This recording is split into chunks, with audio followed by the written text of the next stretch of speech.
quand même voir que nous, toute l'année, on travaille pour Roland et qu'on passe notre année aussi parfois à se dire, tiens, là tout à coup, ça mérite un peu plus qu'un sketch, voire peut-être même un long métrage, mais pas toujours. Il se trouve que nous, dans notre vie, on côtoie plein de gens quand même, et donc on a eu la chance de côtoyer la communauté Emmaüs de l'Escarpeau. Et on s'est dit, enfin, il y a des gens qui vont dans le bon sens. Donc ça nous a donné envie de faire un film, ne serait-ce que pour avoir en toile de fond cette communauté-là, parce que, pour plein de niveaux, mais aussi cinématographiquement, ça voulait dire quelque chose, parce que pour une fois, on pouvait faire un film qui parlait de ça sans avoir un côté misérabiliste. Il y a enfin des gens qui vivent avec peu de choses, qui sont modestes, mais qui au moins font quelque chose d'intéressant, même de beau, et dans le sens de l'histoire, dans le sens de ce qui est en train de se passer en ce moment. Ils ont raison à tous les points de vue, en fait.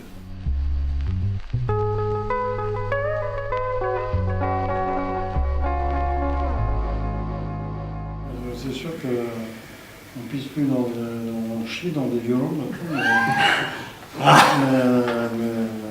t'as raison, on pourrait avoir marre, mais je sais pas, mais c'est des trucs qui nous sont chevillés au corps.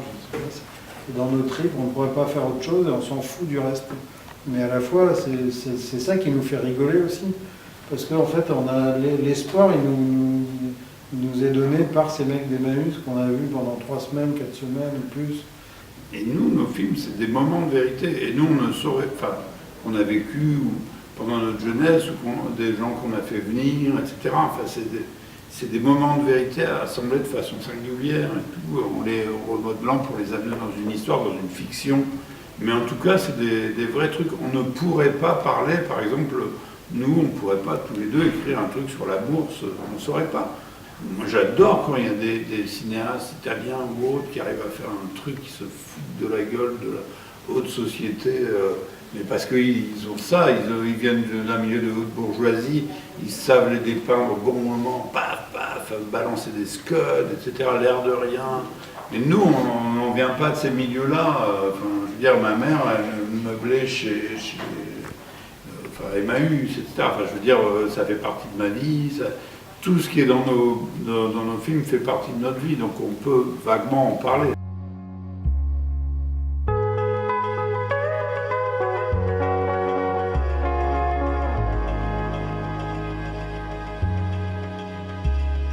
Mais c'est ça, ça me perturbe, mais c'est en même temps...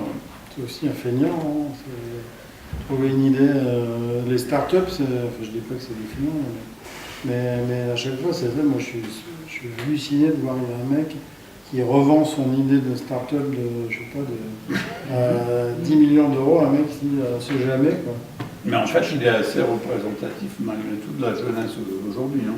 Je trouve, hein, c'est vraiment, c'est la jeunesse qui sent que, on le montre un tout petit peu dans le film, qui sent que la robotisation va niquer plein de métiers, que ça va être encore plus compliqué qu'avant, donc il faut trouver, soit on trouve une idée où tu fondes même pas un empire industriel, c'est rien, quoi, c'est basé sur rien, donc c'est fou, ce monde il est complètement dingue en fait. On se moque pas complètement de ce mec, hein, il est complètement représentatif de l'époque, c'est un être humain en phase de survie, mais maximum, avec un côté suractif, etc. Le côté enfant, il est assez touchant en fait, il essaye, mais il essaie de s'en sortir en fait, il essaye de mimer la réussite actuelle, quoi.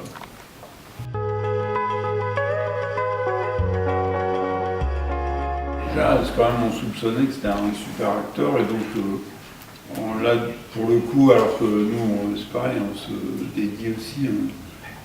Nos premiers films, on avait fait quand même un film avec aucun dialogue. On est passé par des stades où on a fait des faux dialogues pour avoir de l'argent pour faire nos films.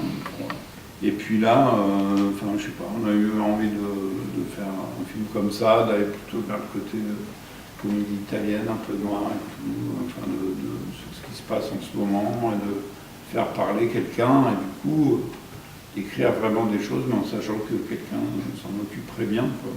En l'occurrence du jardin.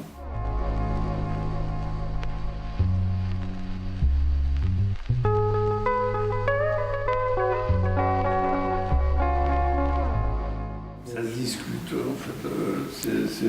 On a envie d'être excité par des aventures. Parfois, c'est plus simple d'avoir quelqu'un de très connu, mais qui a envie de jouer le jeu, que d'avoir quelqu'un de pas connu, mais qui va pas forcément dans votre direction. Enfin, les prochains films qu'on va faire, là, c'est avec, normalement, je suis bois, avec Brigitte Fontaine, dont on sait qu'elle est relativement catastrophique à pratiquer pour la diriger. Je vous raconte une première scène qu'on lui a fait faire, il fallait qu'elle regarde le cendrier de son fils fait dans une boîte à conserve et qu'elle le regarde, ça fait le week-end. Et là, elle est partie dans un délire, elle s'est levée sur une jambe, elle a levé un pied en hurlant. Donc c'est pas simple. Mais n'empêche qu'elle nous donne envie d'en refaire un, quoi. Enfin, on avait fait le film avec Depardieu et Paul Horn, et les deux ensemble, ça nous avait très très fatigués. Mais c'était au-delà de la fatigue même, je crois que c'était même... Mais à la fois, on aime bien aussi ça. Enfin, je veux dire, Depardieu et Paul Horn... C'était nous-mêmes dans l'histoire. C'était sur la route des vins, c'est sûr qu'on n'était pas... c'était un peu suicidaire, hein, donc, après le tournage, on s'est dit plus jamais ça, et puis après, 15 jours après, on s'est dit, mais t'as tellement de la chance c'est Depardieu et Paul Horn. Voilà, donc nous, on a toujours cherché des acteurs hors normes, et Jean Dujardin, c'est un dingue quelque part. C'est un mec, quand tu lis au quotidien avec lui, il est là, il est toujours partant. Il est toujours partant pour faire des trucs. Voilà, on a fait tous les repérages avec lui parce qu'on n'avait pas du tout envie que ça soit tout d'un coup le cinéma qui arrive à Emmaüs, les carloges, etc. Ah oui. Donc on a fait les repérages avec lui, mais on a eu des idées en déconnant et en repérant avec lui. C'est-à-dire on est arrivé là comme n'importe quel acheteur Emmaüs, quoi. OSS 117, c'est pour moi des films cultes, entre guillemets. Le bruit des glaçons, Dupontel nous avait parlé de lui en disant c'est un mec génial, et tout ça. Même Brasse de Nice, le premier, je trouve ça hyper rigolo.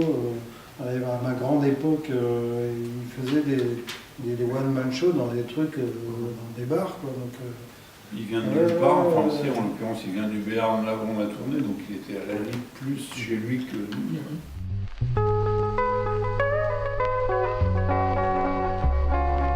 C'est bien, il y a deux sources, il y avait José Bové qui nous en avait parlé et Moustique qui avait fait la DJ dans un des festivals.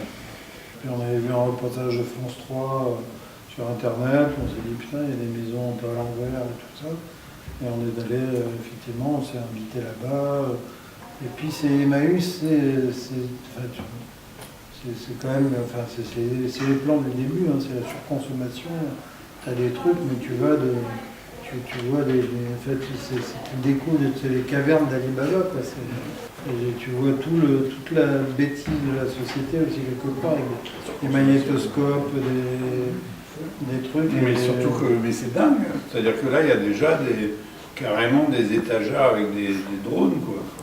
Non mais c'est fou, quoi. Non mais je te jure, c'est complètement dingue, c'est un truc de fou en fait. Tout d'un coup il y a une photo de notre société.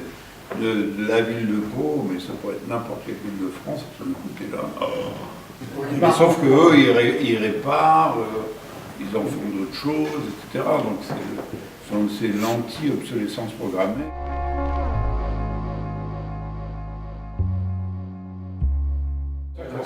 On a vraiment choisi ce lieu-là et aussi notre... Enfin, c'est plus de la pellicule aujourd'hui, mais notre couleur d'image, on ne voulait pas que ça soit du misérabilisme, on voulait montrer... On fait une feel good, on voulait se moquer des feel good movies, mais à la fois... Mais à la fois, on ne voulait pas dire, il y en a marre de dire, attends, la misère c'est absolument les frères d'Ardèche, on est au fond du trou, oh là là, on va tous mourir, tout le monde va voir les films, on dit, quelle horreur, tout le monde va manger de soi, non. Là-bas aussi, on peut se marrer, tout le monde peut... C'est bon, quoi. Puis on voulait faire des entrées.